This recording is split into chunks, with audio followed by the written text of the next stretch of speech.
Challenge कर दीजिए, आप आकर बोलिए या मैं बोलता हूं, अगर मैंने कोई 1 रुपया लिया तो मेरे बच्चे इसी चौक में भीख मांगेंगे, अगर आपने लिया तो आपको भी ये देखना पड़ेगा। अरे शर्म करो, शर्म करो। जो लोगों ने ये स्कैम किया वो भी करो, जिन लोगों ने साथ दिया वो भी करो। गरीबों को क्या हलाल कर देंगे, खून निकाल देंगे उनके रगों में, क्या करना चाहते हैं? IMA के नाम पर हमारे माशरे में और खास तौर से मुस्लिम समाज में एक स्कीम ला करके दिन दहाड़े लूटने का जो काम हुआ था, मासूम लोगों को ठगने का जो काम हुआ था, हमारी मां बहनों के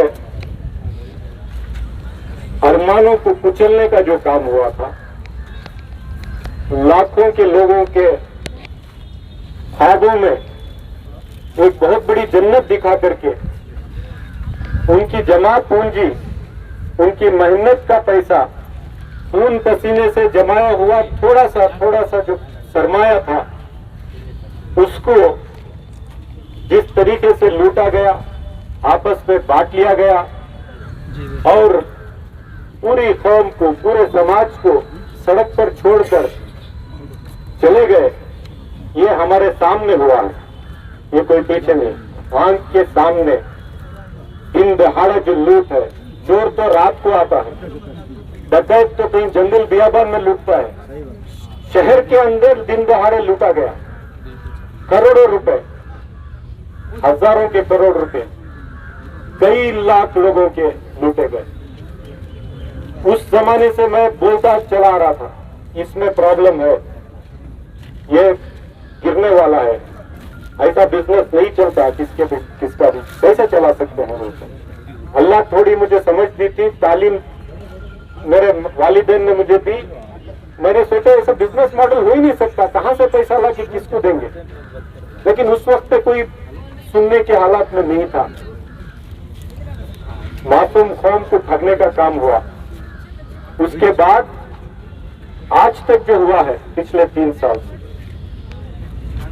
मैं जानबूझकर हर चीज में मीडिया में नहीं बात कर रहा हूं।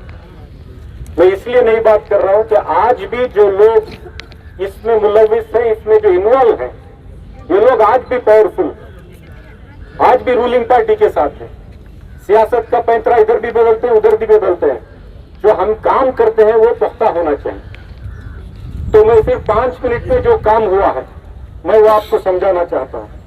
हिंदुस्तान की तारीख में कई 100 IMA जैसे स्कीम आकर लोगों को ठगा गया है, कई 100 स्कीमें आई, एक भी स्कीम में 1 रुपया किसी को वापस नहीं मिला सिवाय IMA के मैं बोलता हूं। इसमें आप लोगों की बहुत बड़ी मेहनत है। आप लोग, आपके साथ जो नाइंसाफी हो रही है, जो नाइंसाफी की आवाज बार बार आप उठाते हैं, इस वजह से भी बहुत बड़ी कामयाबी मिली है।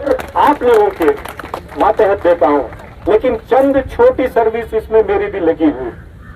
जैसे ही ये स्कैम हुआ, मैं जितने लोग उस मोहल्ले के थे, जिन लोगों ने समझा था कि ये स्कैम है, उनको लेकर के उस वक्त के होम मिनिस्टर और उस वक्त के chief minister, MD Patil home minister साहब थे, कुमारस्वामी साहब चीफ मिनिस्टर साहब थे, हमने एक ही मुतालिबा किया था कि सर ये नॉर्मल केस नहीं होना चाहिए, इसको SIT बनाओ, स्पेशल इन्वेस्टिगेशन टीम बनानी चाहिए और इसको SIT बनाओ। SIT का मुतालिबा इसलिए किया था क्योंकि जिस दिन SIT बनी उस दिन पूरे दस्तावेज जो डॉक्यूमेंट थे उसको सीज करके डॉक्यूमेंटेशन किया गया। आज जितने लोगों पर केस बना, आज जितने लोगों को पैसा वापस देना पड़ा, और जो लोग कोर्ट में भी लड़ रहे हैं, इसलिए लड़े क्योंकि SIT बनी और डॉक्यूमेंटेशन डिजिटाइजेशन हो गया। तो कोई बोल नहीं सकता कि मैं नहीं किया, ये नहीं किया, सब कुछ डॉक्यूमेंटेड है। हर एक की गवाही, हर एक का जो ने जिसने किस क्या क्या किया है वो सब डॉक्यूमेंटेशन है। तो SIT हमने करवाई उस वक्त के मैं होम मिनिस्टर एमडी पाटिल साहब का। मैं आप लोगों को अगर मैं नहीं बोलूं तो हम लोग नाशुक्र हो जाएंगे। एमडी पाटिल साहब ने फैसला लिया और कहा कि लीगल डिपार्टमेंट कुछ भी बोले।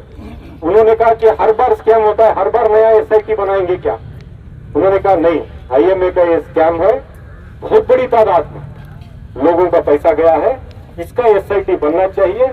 और एमबी पाटिल साहब को मैं शुक्रगुजार अदा करता हूं कि उन्होंने एसआईटी बना करके दी। और उस वक्त के चीफ मिनिस्टर कुमारस्वामी साहब के पास हमको लेके गए और वहां जाकर भी उन्होंने कहा कि ये हमारा फैसला है सर कि हम इसको एसआईटी बनाते हैं। वहां से इसकी जर्नी शुरू हुई। नॉर्मल कोर्ट में केस चल रहा था। अगर नॉर्मल कोर्ट में केस चलता तो 25 साल भी चले तो भी ये केस हल नहीं हो सकता।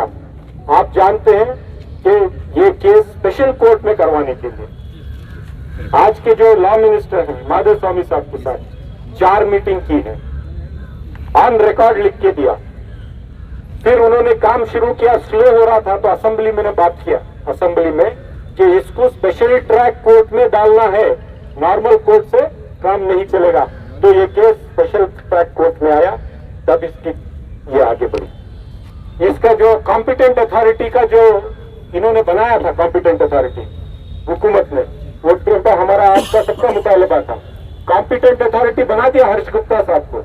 उनको एक पीए नहीं दिया, एक क्लर्क नहीं दिया, बैठने के लिए चेयर नहीं दिया, टेबल नहीं दिया, ऑफिस नहीं दिया। अरे आदमी बैठेगा कहाँ, काम कहाँ करेगा? उसके लिए भी मुझे असेंबली में बात करना पड़ा, वो रिकॉर्ड आपको पता है। फिर रिकॉर्ड असेंबली में बात करने के बाद उनको ऑफिस मिली, स्टाफ मिला, तहसीलदार असिस्टेंट्स को मिला, सब मिला, तब उन्होंने काम शुरू किया, रिकवरी का काम शुरू किया।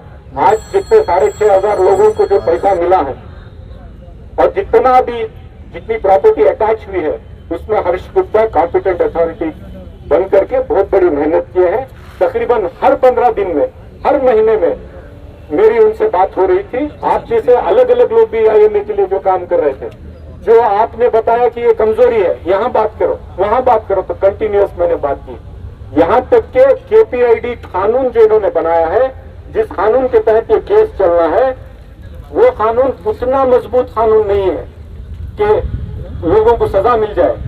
तो तकरीबन असेंबली के अंदर 40 मिनट मेरी स्पीच है कानून की तरमीम के लिए, कानून में बदलाव लाने के लिए। आप वो देख सकते हैं, वो मेरे बात होने के बाद कानून में बदलाव आया, लेकिन जितना मैं चाहता था उतना बदलाव नहीं आया। अगर उतना बदलाव आता तो आज और भी ज्यादा हमारे पास ग्रिप होता, लेकिन उसमें 50% बदलाव हुकूमत ने किया, उसके तहत ये केस चल रहा है। इनकम टैक्स तो 130 करोड़, सब लोग इनकम टैक्स के बारे में बात करने डरते हैं, लेकिन मैंने असेंबली में बात किया। मुझे लोगों ने बताया क्यों बात कर रहे, ऐसा नहीं बात करना चाहिए, तुम्हें भी इसमें प्रॉब्लम हो सकता है। मैंने कहा कोई बात नहीं, मेरी माँ बहनें परेशान है, मेरे भाई परेशान है, मेहनत का पैसा डाला हुआ है, इनकम टैक्स का रिफंड होना चाहिए। जब इनकम ही नहीं हुई तो टैक्स कहां से आता है? हमारे पैसे में कोई टैक्स बन देगा? तो वो बात भी हमने रखी है, कॉम्पिटेंट अथॉरिटी से इनकम टैक्स को लिखवाया भी। एक स्कूल बना दी गई, कई करोड़ रुपए लगा दिए गए स्कूल में, किसके पैसे? गरीबों के पैसे लेकर लोगों को ठगने के लिए आपने स्कूल बना दिया, बोल दिया 12 करोड़ 15 करोड़ की स्कूल बना दी। स्कूल बनाना अच्छा काम है, लेकिन कौन से पैसे से बनाए? हुकूमत के पैसे से बनाइए, चंदा इकट्ठा करके बनाइए, लेकिन गरीबों के पैसे से स्कूल बना देंगे आप? गरीबों के पास जेब से हाथ डाल के निकाल लेंगे क्या? तो वो स्कूल का पैसा भी रिफंड करवाने के लिए कोर्ट में गवर्नमेंट के जरिए हमने बात की है। कोर्ट में अभी डायरेक्शन हुआ है हुकूमत को कि आप ये पैसा आपको वापस देना पड़ेगा, 13 करोड़ रुपए वापस देना पड़ेगा। ये हुकूमत की जिम्मेदारी थी, गवर्नमेंट की जिम्मेदारी थी कि स्कूल बने। आईएमए के विक्टिम्स के लोगों के पैसा लेकर स्कूल बनकर किसी की बड़ाई करना ये ठीक नहीं है। हुकूमत ने टाइम लिया है, मैं हुकूमत से फॉलोअप भी कर रहा हूँ। इंशाअल्लाह मुझे उम्मीद है, मैं तो पूरी कोशिश कर रहा हूँ। हुकूमत हमारी आज नहीं, वहां पे उतने हमदर्द लोग हमारे नहीं बैठे कि हमारे को हमको इंसाफ मिल जाए, लेकिन ये कोशिश है कि वो 13 करोड़ भी वापस आए। और जितने प्रॉपर्टीज अटैच हुए हैं उसके हर प्रॉपर्टी का अलग अलग केसेस आज कोर्ट में चल रहे हैं। कोर्ट में जब मामला चला जाता है, किसी एमएलए एमपी या कोई मिनिस्टर कुछ नहीं कर सकता, ये मैं आपको बता दूं। हुकूमत भी कुछ नहीं कर सकती, कोर्ट में ही चलना है। मैं आपको कहता हूं कि कोर्ट के लिए आप जो लड़ाई लड़ रहे हैं, कोर्ट में लड़ेंगे, उसके लिए मेरे से जो भी आपको मेरी खिदमत जो है, मैं यहाँ बोलकर बड़ाई करना नहीं चाहूंगा, वो खिदमत मैं आपके साथ करूंगा, मैं आपको चाहूंगा। और बीच बीच में मैंने किया भी है, वो आप लोगों को भी कहता हूं कि वो भी ना कहें, कहना भी जरूरी नहीं। तो ये जो आज ये लड़ाई चल रही है, मैं आपको कह दूं ये एक दिन की, एक महीने की लड़ाई नहीं। जो ताकत मुझे आज एमएलए बनकर मिली है, ये ताकत भी ये पूरा मसला हल करने के लिए काफी नहीं है। इस मसले में आप लोगों ने पैसा खोया है, मैंने अपना सुकून खोया, क्योंकि मैंने आप लोगों के लिए आवाज उठाई। किस किस तरीके से मुझे टारगेट कर क्या तकलीफ दी गई है मुझे मालूम है, लेकिन आपकी दुआओं से अल्लाह ने मुझे इतनी ताकत दी है कि ऐसी तकलीफें सह सको, फिर उठकर खड़ा हो सको। इसलिए मैं वो बातों पे नहीं जाऊंगा। आज एक बहुत बड़ी ताकत काम कर रही है इन लोगों को बचाने के लिए। हुकूमत से मिल गए हैं, पार्टियां बदल ली गई हैं, बहुत सारी सियासत चल रही है। जो भी हो, हक हमेशा हक होता है, इंसाफ हमेशा कुदरत इंसाफ करती है। जितना भी कोई झूठ बोल ले, जितना भी फरेब करे, जितना भी दगा दे, जो लोगों ने गरीबों का पैसा खाया है, मैं आपको कह दूं कि ये दोजख जाकर नहीं, यहीं पे देना पड़ेगा। बहुत बेहतरीन बात। मैंने इलेक्शन में कभी आईएमए के बारे में स्पीच नहीं दी, मैंने कहा आप लोग उनके साथ खड़े रहूंगा।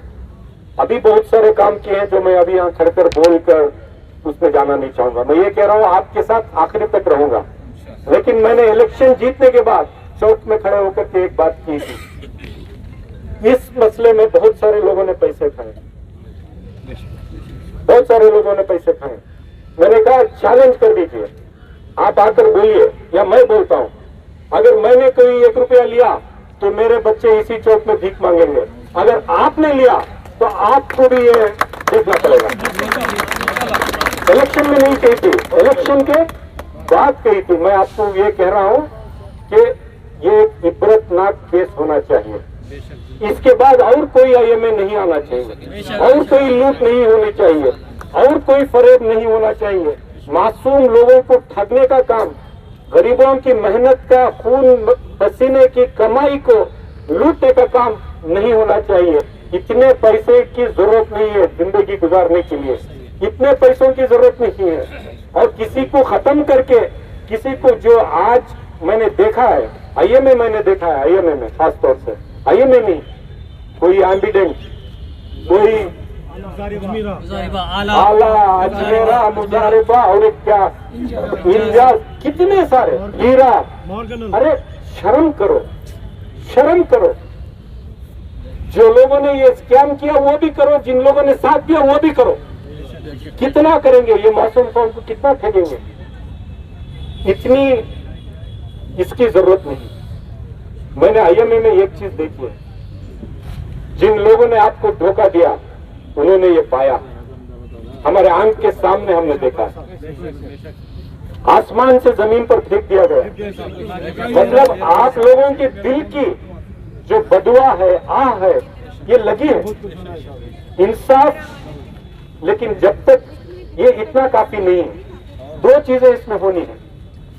आपको जितना इन्वेस्ट आप लोगों ने किया है उसका कम से कम एक बड़ा हिस्सा आपको मिल जाए, और कोई आईएमए और एम्बिडेंट जैसे स्कैम ना हो। ये 2 चीजों के लिए हम सबको, आप सबको काम करना है। कैसे करेंगे? आप लोग आपका पैसा घर में मत रखिए, छोटा सा अकाउंट खोलकर अकाउंट में डालिए, छोटा सा अकाउंट खोलकर अकाउंट में डालिए। आप लोगों में, हमारे में तालीम की कमी है। क्यों हम यहाँ ठग गए, क्यों हम इस झांसे में आ गए? क्योंकि हमारे में तालीम आम नहीं है। अगर तालीम आम होती तो हर कोई समझ सकता है ये झांसा है, ये सिर्फ कुछ दिखाकर कुछ और करने का फ्रॉड है। तो हमें हमारी कौम में तालीम के लिए काम करना है कि हमारे में जब बच्चे पढ़ लिख जाएंगे, इन चीजों को समझने की ताकत, मादा हमारे में पैदा हो जाएगा, सलाहियत पैदा हो जाएगी, तो कोई माइकला लाकर हमको धोखा नहीं दे सकता। कोई मैं कला लाकर धोखा नहीं दे सकता, अल्लाह के नाम पर धोखा दे सकता। अब किस को आप इस्तेमाल करेंगे? आपका जेब भरने के लिए? कहां तक गरीबों को क्या हलाल कर देंगे, खून निकाल देंगे उनके रगों में? क्या करना चाह रहे? मैं आपको कह दूं, जब मैं नहीं कहता हूं तब भी आपका काम करता हूं, जब मैं आके बात नहीं करता तब भी आपका काम करता हूं। और जब पूरे हिंदुस्तान की इतनी फ्रॉड स्कीमों में किसी को 1 रुपया नहीं मिला, आज आईएमए का केस यहां तक आया है, तो समझो आपके भाई की, और जहां पे इतने लोग यहां पे खड़े हुए हैं और इन जैसे बहुत सारे अलग लोग भी, इनकी मेहनतें हैं। आप अगर घर में भी बैठे हैं तो हम उस पर फॉलो अप कर रहे हैं। कभी मसलियतन कहना पड़ता है, कभी मसलियतन नहीं कहना पड़ता।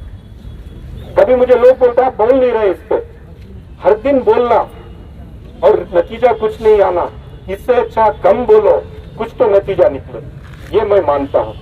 तो मैं आपसे इतना कहना चाहूंगा कि आप इस लड़ाई में अकेले नहीं हैं। आपकी दुआओं से मुझे एक ताकत, एक आवाज मिली है, असेंबली के अंदर मिली है, बाहर भी आवाज मिली है। थोड़ा बहुत तालीम मेरे वालिदैन ने मुझे दी है, इस केस को कैसे हैंडल करना, क्या करना। ये लोग भी बड़े एडवोकेट से मिल रहे हैं, मैं भी थोड़ा बहुत, मुझे जितना समझ में आता है मैं भी बोल रहा हूँ। और दूसरी जो मदद की इन्होंने ये रखी है, मुतालबा रखा है, उसको भी मैंने कहा है कि मैं हूँ आप लोगों के साथ, उसकी फिक्र ना करें। और लेकर इतना कहना चाहूंगा कि अगले 15 दिन में चीफ मिनिस्टर साहब को भी आप में से 4-5 लोगों को लेकर के मैं जाऊंगा, सबको नहीं, आप में से चंद लोग जो इसमें ज्यादा दिलचस्पी लिए हुए हैं उनको लेकर जाऊंगा और बात करूंगा। और आप इतना इंशाल्लाह इंसाफ, इंशाल्लाह मुझे उम्मीद है अल्लाह की जात पर के होना चाहिए। यहां नहीं होगा वहां तो होगा, यहां नहीं होगा वहां होगा। आप इस बात पर मैं, आप और हम सबको भरोसा रखना है। लेकिन कोशिश ये होनी चाहिए कि यहीं पे इंसाफ, कोशिश ये होनी चाहिए यहीं पे इंसाफ हो। इसलिए इंसाफ हो ताकि आने वाले हमारी नस्लें इन झांसों में ना पड़े। ये कोशिश हम और आप मिलकर करेंगे। इसका मुकम्मल ये पहुंचने तक, स्टेज पर पहुंचने तक हम और आप मिलकर लड़ेंगे। माँ बहनों से गुजारिश है कि आप दुआ भी करें और जब जरूरत पड़ी तो आपकी ताकत का मुजाहिरा भी करें, ताकत का मुजाहिरा भी करें। ऐसा नहीं कि सिर्फ दुआ करके घर में बैठ जाए, आपकी ताकत को जब पड़े मुजाहिरा करें। हम हमारी कोशिश का, पूरी कोशिश का मैं ये कमिटमेंट करूंगा कि मैं पूरी कोशिश आपके साथ करूंगा। और मैं भी कोई मामूली आदमी नहीं हूँ, आपकी दुआओं से अल्लाह ने मुझे भी ताकत दी। आज मैं भी एमएलए बन के खड़ा हूँ। मैं आपकी आवाज और जोर से उठाऊंगा और काम करूंगा। वक्त लगेगा, वक्त लगेगा, लेकिन इंशाल्लाह मुझे उम्मीद है आप सबको इंसाफ मिलेगा। शुक्रिया, खुदा हाफिज़।